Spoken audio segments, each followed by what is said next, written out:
Bismillahirrahmanirrahim. Assalamualaikum warahmatullahi wabarakatuh. Selamat pagi dan salam sejahtera bagi kita semua. Yang terhormat Ibu Rosti SPD MPD selaku dosen pengampu mata kuliah ilmu gizi, serta teman-teman mahasiswa yang saya hormati. Baik, perkenalkan, nama saya Arlisa Dain Ribau dengan NIM 231730-863 dari Program Studi Pendidikan Jasmani Fakultas Keguruan dan Ilmu Pendidikan. Baik, pada kesempatan ini saya akan membuat tugas video yang dimana berjudul Hubungan Metabolisme Zat Gizi Makro saat olahraga, energi dan sistem energi atau aerobik dan anaerobik, serta peran zat gizi makro dalam olahraga. Baik, materi ini sangat penting karena olahraga dan gizi merupakan dua hal yang tidak dapat dipisahkan. Seorang atlet tidak hanya membutuhkan latihan yang baik, tetapi juga memerlukan asupan gizi yang tepat agar dapat mencapai performa yang optimal. Yang pertama, saya akan menjelaskan mengenai hubungan metabolisme saat gizi makro saat olahraga. Tetap saksikan video saya. Bagian A, zat gizi makro dalam olahraga terbagi menjadi 4 bagian, yang dimana 1. Karbohidrat. Karbohidrat adalah sumber energi utama saat olahraga, intensitas sedang hingga tinggi. Karbohidrat disimpan sebagai glikogen di otot dan hati. Selama olahraga, glikogen dipecah menjadi glukosa untuk menghasilkan ATP melalui proses glikolisis dan oksidasi aerobik. Adapun sumber karbohidrat kompleks terbagi menjadi 6 bagian. 1. Nasi, 2. Oat, 3. Roti gandum, 4. Kentang, 5. Ubi, dan ke-6 buah-buahan. Adapun metabolisme karbohidrat, glikogen, otot atau hati, glukosa, glikolisis, pirufat, asetil, CoA, siklus Krebs, rantai transport elektron, ATP. Adapun jalur anaerob, pirufat, laktat. Peranan glikogen otot dan glikogen hati. Glikogen otot berfungsi sebagai sumber energi utama bagi otot yang sedang bekerja. Sedangkan glikogen hati berperan menjaga kadar glukosa darah tetap stabil selama aktivitas fisik. Saat olahraga berlangsung dalam waktu lama, glikogen hati akan dipecah menjadi glukosa dan dilepaskan ke aliran darah untuk memenuhi kebutuhan energi jaringan tubuh.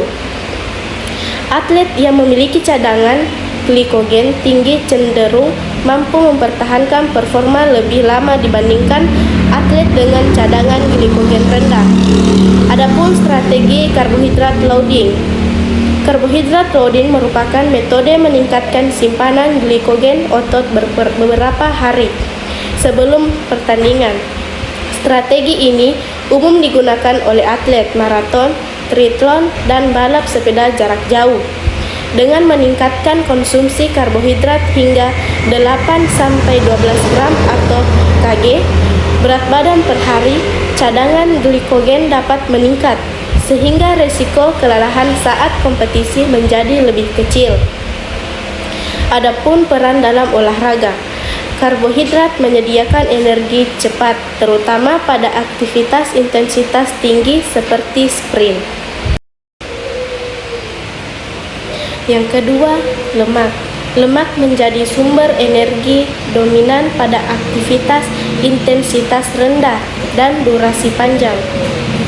Lemak juga dipecah menjadi asam lemak dan gliserol, kemudian menghasilkan ATP melalui beta oksidasi dan siklus Krebs. Cadangan energi dari lemak sangat besar sehingga dapat digunakan dalam waktu lama. Adapun sumber lemak sehat ada 5 bagian. 1. Alpukat, 2. Kacang-kacangan, 3. Ikan berlemak, 4. Minyak zaitun, dan yang kelima biji-bijian. Adapun metabolisme lemak, trigliserida, asam lemak, tambah gliserol, beta oksidasi asetil, CaO, siklus Krebs, rantai transport elektron ATP. Adapun latihan ketahanan, endurance training secara signifikan meningkatkan kapasitas tubuh untuk mengoksidasi lemak. Adaptasi ini mencakup peningkatan densitas mitokondria dalam sel otot, peningkatan aktivitas enzim oksidasi lemak, peningkatan jumlah dan ukuran droplet lipid intramuskuler atau IMTG, intramuscular triglycerides, serta peningkatan kemampuan transport asam lemak ke dalam mitokondria. Akibatnya, atlet terlatih dapat menggunakan lemak seperti bahan bakar pada intensitas yang lebih tinggi dibandingkan individu yang tidak terlatih, sehingga dapat menghemat simpanan glikogen untuk fase akhir kompetisi. Adapun pengaruh latihan terhadap pembakaran lemak, latihan aerobik yang dilakukan secara rutin meningkatkan kemampuan tubuh dalam menggunakan lemak seperti sumber energi. Adaptasi ini membuat tubuh lebih hemat menggunakan glikogen, sehingga performa olahraga dapat dipertahankan lebih lama.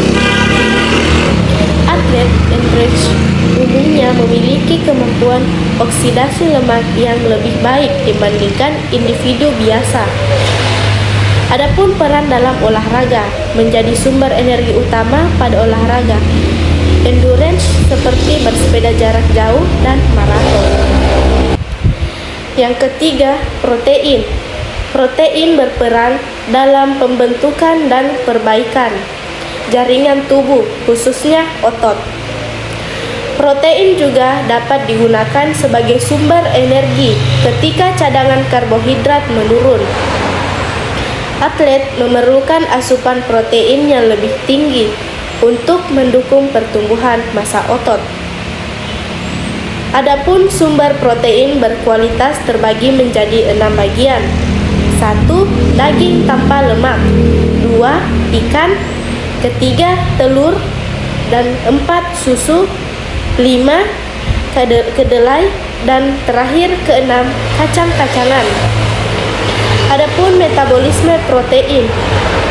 Protein asam amino ada 2 bagian. Yang pertama yaitu 1. Sintesis protein dan otot jaringan. 2.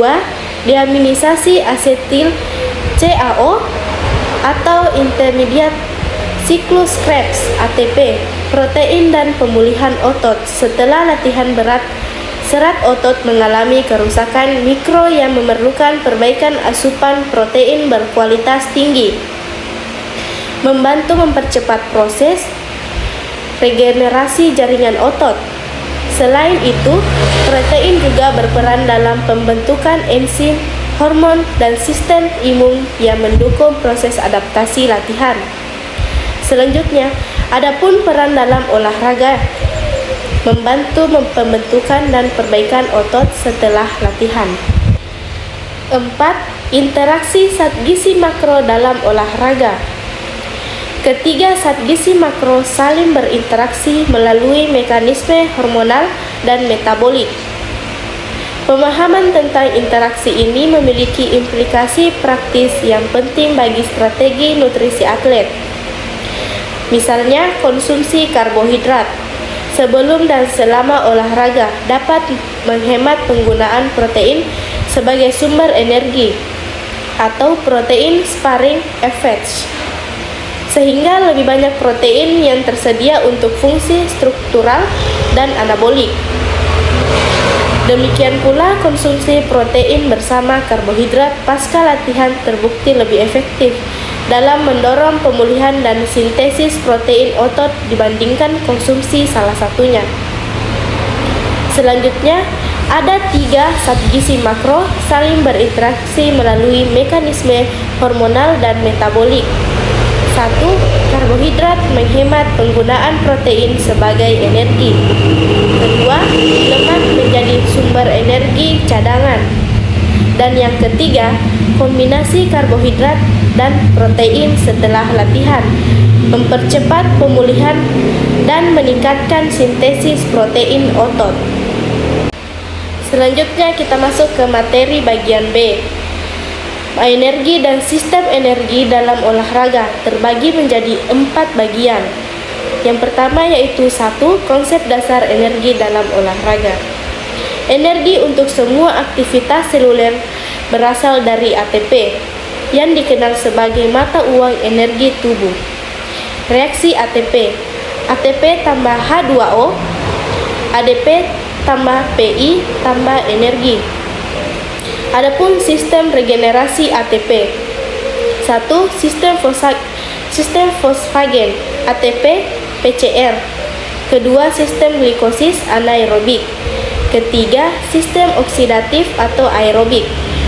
VO2 max. Pria tidak terlatih 35 sampai 45 kilo sampai per menit. Atlet Eduvers, atlet 70 sampai 85 kg menit. Hubungan ATP dengan kontraksi otot. Setiap gerakan tubuh memerlukan ATP. Ketika ATP dipecah menjadi ADP dan fosfat anorganik, energi yang dilepas digunakan untuk menggerakkan filamen aktif dan miosin di dalam serat otot. Semakin tinggi intensitas aktivitas, semakin cepat ATP harus digenerasi melalui sistem energi yang tersedia. Kemudian di dalam serat otot terdapat 2 protein kontraktil utama, yaitu 1. Aktin, 2. miosin. Ketika obat berkontraksi, kepala miosin menempel pada filamen aktin dan menariknya sehingga terjadi pendekatan otot. Proses ini disebut sebagai sliding filament mycorrhizal. Selanjutnya, ATP memiliki beberapa fungsi penting dalam kontraksi otot, yang dimana yaitu 1. Mengaktifkan kepala miosin. ATP menyediakan energi agar kepala miosin dapat bergerak dan menempel pada aktin. 2.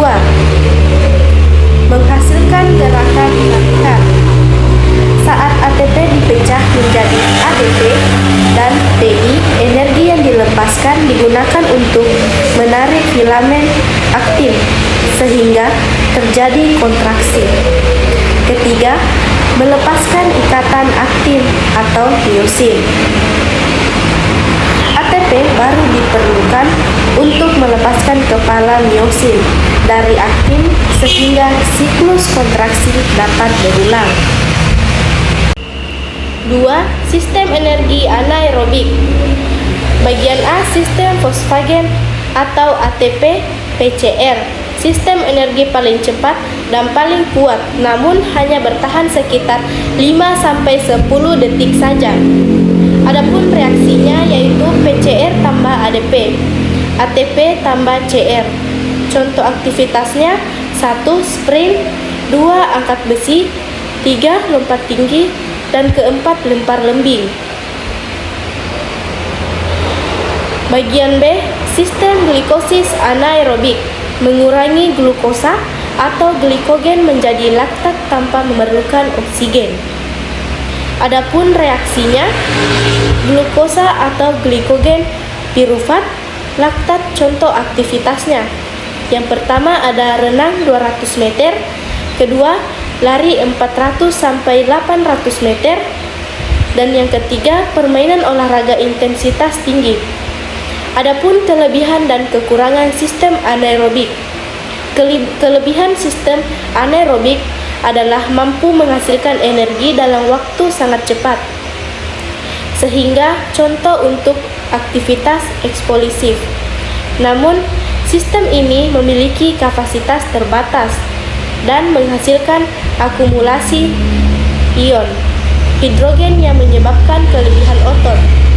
Oleh karena itu, aktivitas yang mengandalkan sistem anaerobik tidak dapat berlangsung lama. Ketiga, sistem energi aerobik memerlukan oksigen dan berlangsung di mitokondria. Adapun tahapan glukosa, pirufat, siklus Krebs, rantai transport elektron ATP. Selanjutnya hasil energi sekitar 36 sampai 38 ATP per molekul glukosa. Adapun adaptasi latihan aerobik. 1. Meningkatkan curah jantung dan volume sekuncup. 2. Meningkatkan jumlah kapiler otot. Ketiga, meningkatkan jumlah dan ukuran mitokondria. Keempat, meningkatkan aktivitas enzim oksidatif. Kelima, meningkatkan penyimpanan glikogen otot. 6. Meningkatkan kemampuan oksidasi lemak. Adapun contoh olahraga. 1. Maraton. 2. Triathlon. Ketiga, bersepeda jarak jauh. Selanjutnya, adapun manfaat latihan aerobik. Latihan aerobik secara teratur meningkatkan efisiensi kerja jantung, paru-paru, dan pembuluh darah. Selain meningkatkan kapasitas aerobik, latihan ini juga membantu mengontrol berat badan, meningkatkan kesehatan metabolik, serta mengurangi resiko penyakit kardiovaskular. Keempat, penggunaan sistem energi berdasarkan jenis olahraga. Dominan sistem fosfagen atau ATP PCR. Contohnya 1. Sprint 10 meter. 2. Angkat besi. Ketiga, lompat tinggi. 4. Lempar lembing. Adapun kebutuhan nutrisi utama, karbohidrat dan kreatin. Adapun dominan glukosilsis anaerobik, contohnya 1. Renang 200 meter. 2.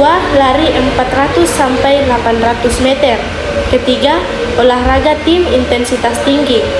Kebutuhan nutrisi utama, karbohidrat dan buffer asam basa. Dominan sistem aerobik, durasi beberapa menit. Contohnya maraton, kemudian triathlon, bersepeda jarak jauh, ski lintas alam. Kebutuhan nutrisi umum, karbohidrat, hidrasi, dan elektrolit. Olahraga dengan durasi menengah seperti renang 200 meter, sprint 400 sampai 800 meter, dan olahraga tim dengan intensitas tinggi mengandalkan kombinasi antara sistem fosfagen dan glikolisis aerobik. Pada rentang durasi 30 detik hingga 2 menit. Kedua sistem aerobik ini berkontribusi secara signifikan. Atlet pada kategori ini mengalami akumulasi laktat dan oksidasi otot yang bermakna, sehingga kapasitas buffer asam basa dan kemampuan toleransi laktat menjadi faktor kinerja yang penting.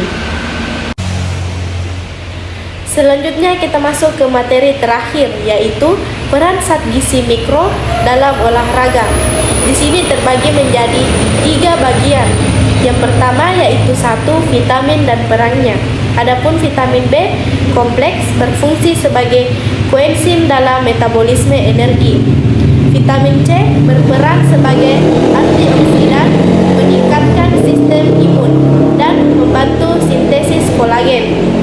Vitamin D berfungsi untuk kesehatan tulang, fungsi otot, dan sistem imun.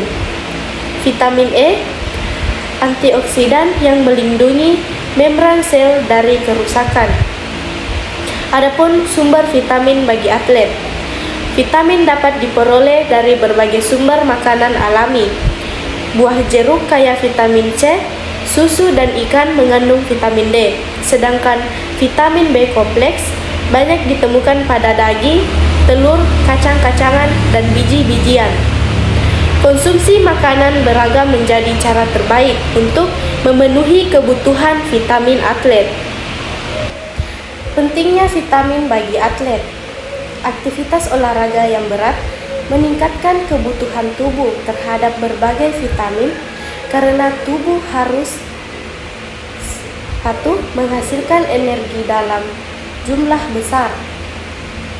2. Memperbaiki jaringan yang rusak. 3. Menjaga daya tahan tubuh. Keempat, melawan radikal bebas. 5. Mempertahankan kesehatan tulang dan otot. Kemudian, kekurangan vitamin dapat menyebabkan 1. Penurunan performa olahraga. Kedua, mudah lelah. Ketiga, pemulihan lebih lambat. Keempat, resiko cedera meningkat. 5. Daya tahan tubuh menurun. Dan yang keenam, gangguan metabolisme energi. Nah, maka dari itu, atlet perlu memastikan asupan vitamin tercukupi setiap hari melalui pola makan yang seimbang. Nah, bagi atlet, cara terbaik untuk memenuhi kebutuhan vitamin adalah mengkonsumsi makanan yang beragam dan seimbang. Semakin beragam jenis makanan yang dikonsumsi, maka semakin besar kemungkinan kebutuhan vitamin tubuh dapat terpenuhi tanpa harus bergantung pada suplemen. 2. Mineral dan perannya. Zat besi. Perannya yaitu membantu pembentukan hemoglobin dan transportasi oksigen. Kalsium berperan untuk dalam kontraksi otot dan kesehatan tulang. Magnesium berperan untuk kofaktor berbagai enzim dan membantu mencegah kram otot. Natrium, kalium, dan klorida berperan untuk berfungsi sebagai elektrolit untuk keseimbangan cairan dan fungsi otot. Dan zinc atau SIDH berperan untuk mendukung metabolisme, sistem imun, dan fungsi antioksidan. Yang terakhir yaitu 3. Antioksidan dan pemulihan otot. Latihan intens dapat meningkatkan produksi reactivase, oxygen speech atau biasa disebut ROS. Antioksidan dari makanan membantu 1. Melindungi sel dari kerusakan. 2. Mempercepat pemulihan.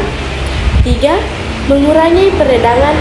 Oleh karena itu, pendekatan yang lebih bijak adalah mengutamakan asupan antioksidan dari makanan seutuhnya atau whole foods daripada mengandalkan suplemen antioksidan dosis tinggi.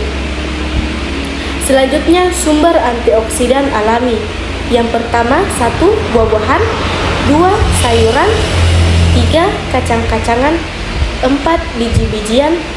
5. Teh hijau. 6. Rempah-rempah. Nah, baik, di sini saya akan menjelaskan satu persatu dari peran antioksidan dalam pemulihan otot. Yang pertama yaitu 1. Melindungi sel dari kerusakan. Penjelasannya yaitu fungsi utama antioksidan adalah internalisir radikal bebas sebelum merusak jaringan tubuh. Antioksidan bekerja dengan cara menyumbangkan elektron kepada ROS sehingga molekul tersebut menjadi lebih stabil dan tidak lagi merusak sel. Kemudian, perlindungan ini sangat penting bagi atlet karena sel-sel otot mengalami tekanan yang tinggi selama latihan maupun pertandingan. Selanjutnya, adapun manfaatnya meliputi 1. Menjaga integrasi membran sel.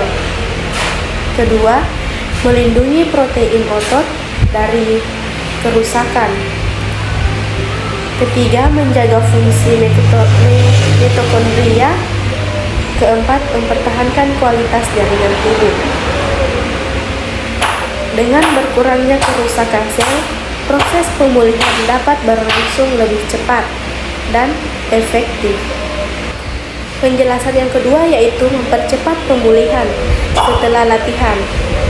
Latihan yang berat menyebabkan terjadinya kerusakan mikro pada serat otot.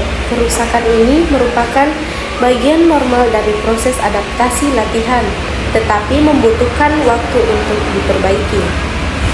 Antioksidan membantu mempercepat proses tersebut dengan 1. Mengurangi kerusakan lanjutan akibat stres oksidatif. 2. Mendukung perbaikan jaringan otot. 3. Membantu fungsi sistem kekebalan tubuh. 4. Mengoptimalkan proses regenerasi sel. Adapun atlet yang memiliki asupan antioksidan yang baik umumnya mampu pulih lebih cepat, sehingga dapat kembali berlatih dengan intensitas yang optimal. Selanjutnya penjelasan yang ketiga yaitu mengurangi peredangan. Setelah latihan berat, tubuh akan mengalami respons peredangan sebagai bagian dari proses penyembuhan. Peredangan dalam jumlah yang normal diperlukan untuk memperbaiki jaringan yang rusak. Namun peredangan yang berlebihan dapat menyebabkan yaitu 1. Nyeri otot berkepanjangan. 2. Kelelahan yang lebih besar. 3. Penurunan performa. 4. Pemulihan yang lebih lambat. Antioksidan membantu mengendalikan respons peredangan sehingga tubuh dapat memperbaiki jaringan secara lebih efisien tanpa menimbulkan kerusakan tambahan. Jadi sekian video dari saya. Apabila ada kesalahan kata, mohon dimaafkan. Wabillahi taufiq wal hidayah. Wassalamualaikum warahmatullahi wabarakatuh. I just had to let you know you're